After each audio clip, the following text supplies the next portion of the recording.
네, 6월 10일 멤버십 라이브 파트 2 이어가도록 하겠습니다. 네, 알트 시즌 인덱스 오늘자 24로 조금 더 하락했습니다. 이 비트코인 시즌이 25까지가 비트코인 시즌, 알트코인 시즌의 시작점 75. 아직 갈 길이 엄청 멀었다. 지금은 비트코인 중심의 장세다. 이렇게 바라보는 게 맞습니다. 그래서 지금 알트코인들이 조금 더 많이 흔들리는 종목들도 있는데 뭐 지금 전체적인 분위기가 뭐 당연하구나 뭐 이렇게도 바라볼 수 있는 그런 차트의 흐름이 아닐까 생각되기도 합니다. 머스타시 이런 얘기합니다. 이게 지금 알트 전체 시총 차트인데 3데이 차트예요. 지금 사람들이 왜 패닉에 빠져서 당황하는지 나는 도무지 이해할 수가 없다. 알트코인들은 지난 수년 동안 와이코프 축적 패턴에 따라서 좀 완벽하게 진행을 잘 하고 있다. 지금은 하강 확장 쐐기 리테스트 단계에 있고, 여기 말하는 거죠. 리테스트 단계에 있고 올해 훨씬 더 높은 수준을 빵 하고 바라보게 될 것이다. 와이코프 패턴 잘 만들어 놓고 지금 반등해서 이 쐐기 지지 테스트 하고 있는 거예요. 여기서 지금 아니 지지 테스트 하면서 이렇게 조금 빠졌다고 여기서 지금 쫄아서 내다 팔고 그러면 돼 안 돼? 뭐 이런 얘기 하고 있는 거죠. 그래서 머스타시 같은 약간 이런 전문 트레이더들 확신범이죠, 확신범. 이런 자세는 좀 우리가 본받을 필요가 있지 않나 싶기도 하고요. 이더리움 알트 대장이 무조건 잘 움직여줘야 합니다. 이더리움 조금 뭐 빠진 것 같아도 그래도 3,600달러 위에서 자리를 해주고 있다라는 거는 이더리움도 잘 버텨주고 있다. 특히 이제 이더리움 현물 ETF 이슈가 빠르면 6월에 실제로 출시가 될 수도 있기 때문에 요번 달에 이더리움이 뭔가 일이 크게 벌어질 수도 있습니다. 그래서 이더리움은 흐름이 괜찮고 지금 받쳐주는 힘도 단단하다. 요 정도로 우리가 조금 바라볼 수 있을 것 같아요. 요다 굉장히 긍정적인 얘기를 해요. 이더리움은 다가오는 상승 랠리에서 꽤나 열심히 내달릴 것이다. 2017년 고점에서 2021년 고점까지 3.5배 상승했는데 당시 가격 4,800달러. 2021년 고점에서 이제 2025년 고점까지는 2.5배 상승해서 12,000달러까지 가게 될 것이다 라는 얘기. 그래서 이거를 꽤나 열심히 내달릴 것이다. 랠리 되게 빡세게 할 것이다. 이런 얘기 지금 하고 있는 거죠. 그래서 이제 우리 여기 있는데 아직 멀었어. 이런 얘기 하는 거죠. 그래서 이더리움 알트 대장이 화끈하게 한번 움직여 주면서 이제 알트 순환매가 예쁘게 형성이 되는 상황을 우리가 기대를 하고 있는 거고, 그런 시점이 서머 랠리가 됐으면 좋겠다. 오늘 막 되게 덥더라고요. 막 30도 찍고 막 이러던데, 날도 더운데 이제 서머인데 서머 랠리 해야 되지 않나. 뭐 그런 생각도 들고, 그래서 서머 랠리를 통해서 이제 순환매를 우리가 기대하면서 제대로 된 알트 시즌의 어떤 양상 한번 펼쳐질 때가 되지 않았나. 비트코인이 지금 100일 정도 조정 통합 과정을 진행을 하고 있다 보니까 이제 슬슬 그때가 다가오고 있는 것 같다 라는 생각이 자꾸만 드는 것은 꼭 기분 탓만은 아닌 것 같습니다.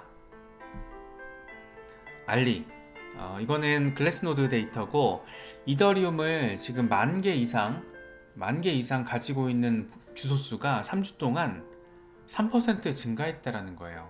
그래서 매수세가 지금 급증하는 상황이 확인되고 있다. 재밌죠? 지금 이더리움 현물 ETF 출시가 이제 코앞이다 보니까 이런 흐름들이 포착되고 있는 거고, 게리 겐슬러가 지난주에 로이터 인터뷰 통해서 얘기했잖아요. 언제 출시될지 여부는 발행 기관들이 얼마나 빨리빨리 대답을 하느냐에 따라 달려있다. 그래서 공을 넘겨버렸잖아요, 아예. 그래서 이더리움 현물 ETF는 일단 SEC는 S1 증권 신고서까지 빨리 승인을 하려고 지금 마음을 먹었구나. 뭐 이런 생각을 우리가 조금 추측을 해볼 수가 있는 거고, 발행 기관들이야 당연히 빨리 출시하고 싶어서 지금 애간장 막 난 상황인데 안달이 났잖아요. 그래서 진짜 빠르면은 6월 중순, 다음 주죠. 그러니까 빠르면 다음 주, 늦어지더라도 6월 말 7월은 충분히 조금 우리가 기대해 볼 법하지 않나. 그래서 이더리움 중심으로 투자하시는 분들은 ETF 출시 상황과 맞물려서 어느 정도의 기대 포인트를 충분히 가지셔도 되지 않을까, 뭐 그런 생각이 들기도 합니다. 맥스 이런 얘기예요. 이더리움은 이전 사이클에서 13배 펌핑되기 전과 비슷한 구조를 형성하고 있다. RSI 상황도 비슷한데? 가겠는데? 근데 13배는 안 가겠죠. 13배 펌핑은 나오지 않을 거고 이때처럼 이렇게 격하게는 안 나올 거고, 일단 이번 사이클에서 뭐 $10,000 전후로 가격이 형성된다라면 충분히 이번 사이클에서 이더리움의 퍼포먼스 충분히 인상적이었다라고 평가할 수 있지 않을까 생각됩니다. 그래서 이더리움이 $10,000가 되면 솔라나는 얼마가 될까, XRP는 얼마가 될까, 뭐 이런 생각을 우리가 하게 되는 거죠. 그래서 일단 이더리움 $10,000 시대에 대한 기대감이 시간이 가면 갈수록 커질 수밖에 없는데, 결정적인 모멘텀 재료가 될 시작점은 뭐다? 이더리움 현물 ETF S1 승인 이후 ETF 출시, 이런 게 되겠죠. 라크 데이비스, 이더리움의 거래소 공급량이 지금 8년 최저치를 기록하고 있다는 거예요. 그래서 이더리움 ETF는 곧 대규모 공급 충격을 일으키게 될 것이다. 그 결과 다시 이더리움은 급등할 수 있다. 조금 더 정확히 말하면 이더리움은 기본적으로 디플레이션 시스템을 지금 장착을 해버렸잖아요. 이 와중에 ETF를 통해서 ETF 수요를 통해 ETF로 현물 이더리움이 쓸어 담기는 상황. 역시 마찬가지로 지금 비트코인 현물 ETF 시장에서 펼쳐지고 있는 공급 충격과 수요 충격이 맞물리는 쌍끌이 충격의 상황, 이더리움에서도 반복될 수 있다는 거죠. 물론 그 사이즈나 임팩트 정도는 비트코인보단 약할 겁니다, 초기에는. 그렇지만 어쨌든 지금 거래소 공급량이 이 정도로 줄어들었다는 거는 뭐가 있긴 있나 보다, 오긴 오려나 보다, 이런 생각을 또 개미 투자자들에게는 던지게 하는 것 같습니다. 솔라나도 참 $160 언저리에서 지금 오르락 내리락 하고 있는데, 솔라나도 요즘에 민코인 열기의 어떤 주요 무대가 되다 보니까 상당히 긍정적인 점이 많아요. 지금 덱스 거래량 데일리 기준으로 이더리움 추월해서 1등 먹을 때도 있고, 활성 이용자 수는 지금 비트코인 이더리움 제꼈어요, 진작에. 솔라나 네트워크가 지금 엄청 핫하게 따끈따끈하게 진행되고 있습니다. 물론 조금 그 속을 들여다보면 뭐 말도 안 되는 민코인들 위주의 어떤 그런 움직임들도 있어서 마냥 긍정적이라고는 할 수는 없겠지만, 그럼에도 불구하고 블록체인 시대로 나아가는 어떤 방향성에 대해서 우리가 생각을 해볼 때 충분히 의미 부여를 할 수 있는 상황이지 않을까, 뭐 그렇게도 바라볼 수 있을 것 같습니다. 커브는 과거 이더리움과 지금 솔라나의 상황을 비교하면서 이더리움의 폭등 가능성을 지금 이야기를 하고 있습니다. 2020년 이더리움의 상황, 그리고 지금 솔라나의 상황. 그런데 되게 재밌는 게 차트가 거의 비슷하죠. 그래서 지금 여기가 지금 현재인데, 마치 이때 이러고 나서 이더리움이 이렇게 간 것처럼 솔라나도 이렇게 가게 되지 않을까. 이더리움이 $10,000 시대를 열게 된다라면 솔라나는 그래도 뭐 $500에서 $1,000 사이까지는 이렇게 세팅이 되지 않을까. 마켓 메이커들이 뭐 그 정도까지는 생각을 하고 있지 않을까요? 그래서 솔라나 재밌는 상황이에요. 그래서 나는 단기 가격 움직임이 장기 비전을 방해하지 않도록 할 것이다. 솔라나는 이제부터 제대로 시작될 것이다. 이 말이 참 좋았어요. 단기 가격 움직임이 장기 비전을 방해하지 않도록 할 것이다. 참 와닿는 말이었습니다. 우리가 100% 이상의 수익률을 기대를 할 때는 뭐 20, 30%, 40, 50% 마이너스가 나오더라도 일시적으로 쫄 필요 없다라는 거죠. 그거에 맞게끔 이제 대응을 하고, 처음 들어오기 전부터 이미 덜컥 들어오는 게 아니고 전략적인 세팅을 마무리해 놓고 들어와야 된다라는 것도 그런 의미인 거죠. 그래서 장기적인 비전이 방해받지 않도록 노력해야 된다라는 거. 그렇게 멘탈 케어도 하고 리서치도 하고 뭐 이러면서 이번 사이클 전체를 우리가 노려야 한다라는 거, 그런 생각을 좀 갖게 만드는, 뭐 차트도 조금 재밌게 느껴졌지만 단기 가격 움직임이 단기적으로 흔들흔들 한다라고 그런 게 내 장기 비전을 방해하면 안 되지, 이런 멘트가 좀 마음에 들었습니다. 막 지금 이런 거 돌아다니더라고요. 빅 브레이킹 속보, 블랙록이 솔라나 현물 ETF를 다음 달에 승인 신청할 거라는 루머가 돌고 있다. 뭐 이런 말도 안 되는 소리가 지금 막 돌고 있습니다. 솔라나가 다음번 현물 ETF 타자가 될 가능성이 높지만, 블랙록이 다음 달에 솔라나 현물 ETF 승인 신청을 낼 가능성은 낮다라고 생각을 해요. 그리고 루머입니다. 이건 지금까지 그 어디에서도 오피셜하게 나온 게 없어요. 그래서 이거는 여전히 루머 수준이다. 루머 수준이고, 다만 블랙록이 지금 암호화폐 현물 ETF 시장을 리드하고 있고, 비트코인, 이더리움 그 다음 타자로는 현실적으로는 솔라나가 가능성이 제일 높기 때문에, 특히 솔라나는 기관 투자자들이 좋아하는 종목 중에 하나잖아요. 그래서 솔라나가 다음 타자가 될 가능성은 매우 높아요, 미국에서. 그렇지만 다음 달에 현물 ETF 신청을 블랙록이 한다? 요거는 여전히 루머 수준이다. 물론 다음 달에 하면 좋죠. 하면 좋겠지만 가능성은 그렇게 높지 않을 것 같습니다. 왜냐하면 빨라야 이번 달에 6월에 이더리움 현물 ETF가 출시될 가능성 빨라야. 근데 만약에 늦춰질 수가 있잖아요. 상황에 따라서. 우리 마음은 6월에 이더리움 현물 ETF 상품이 실제로 출시돼서 월가에서 거래가 되는 걸 바라보고 싶어 하지만, 그게 상황에 따라서 7월 이후로 넘어갈 수도 있기 때문에, 뭐 7월 달에 블랙록이 솔라나 ETF를 승인 신청한다? 이건 좀 빠른 것 같아요. 그래서 루머, 아무리 뒤져봐도 오피셜하게 뭔가 나온 것 아무것도 없습니다. 그러니까 의미 있는 인물이 뭐 인터뷰를 해서 멘트를 한 것도 아니고 아무것도 없어요. 그러니까 지금은 단순 루머 수준이다. 그런데 솔라나가 다음 현물 ETF 대상으로서 가능성이 높고 상당히 높고, 솔라나 중심으로 또 투자하시는 분들도 많고, 요즘에 또 솔라나 기반의 민코인들이 또 난리 법석이다 보니까 솔라나의 실제 투자 여부와 상관없이 솔라나는 어떤 이슈적인 흐름을 가지고 있고 어떤 기술적인 흐름을 보여주고 있는지 우리가 주의 깊게 관찰할 가치는 충분히 있다. 뭐 이 정도로 정리를 할 수 있을 것 같습니다.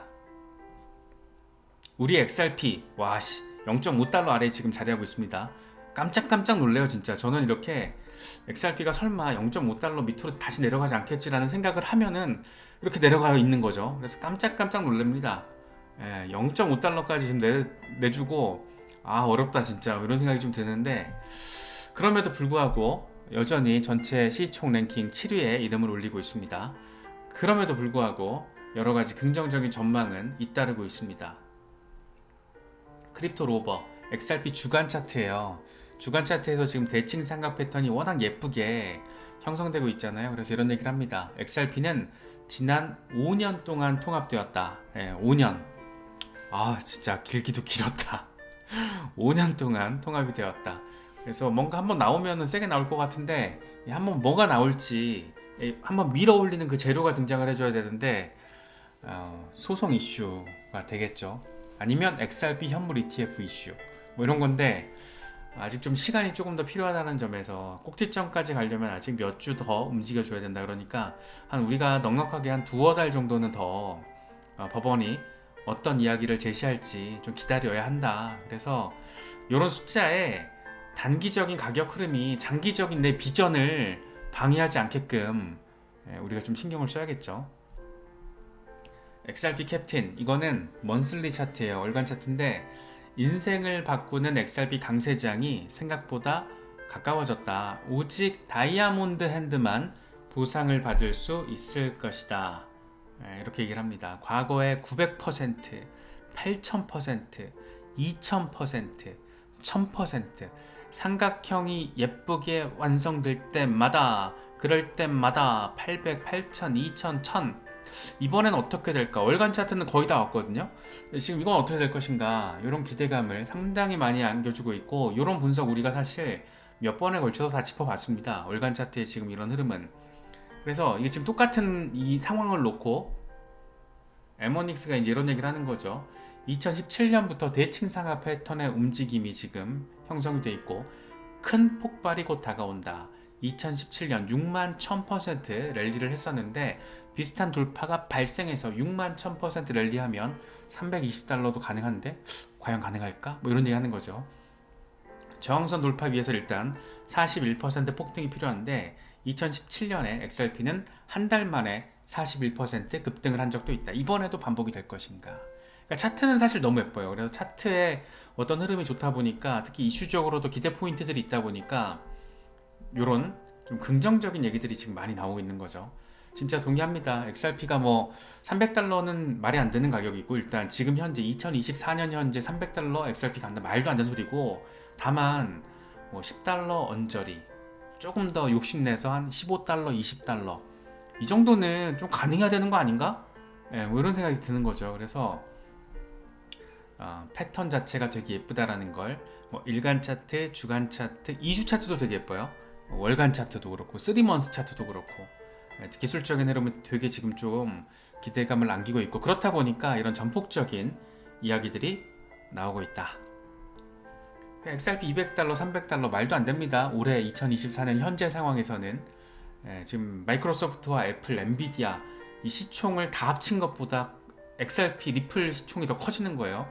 10조 달러 이상, 말도 안 되죠. 지금 골드가 15조 달러가 좀 넘는데 리플이 10조 달러가 된다? 말이 안 되는 거예요. 그런데 어느 시기가 된다라면 5년 뒤가 될지 10년 뒤가 될지 모르겠는데, 어느 시기가 된다라면 혹시 뭐 비슷하게 뭐 100달러대 이런 거 가능하지 않을까? 그런 기대감을 또 안기는 상황들도 있죠. 일단 200달러, 100달러 이런 건 좀 어렵죠. 그래서 현실적으로 시장 수용성, 리플이 현재 금융 시스템을 완전히 혁신하지 않는 이상, 그러니까 지금 현재 금융 시스템을 다 잡아먹지 않는 이상은 이런 수준으로 자본 몰리기 어렵다.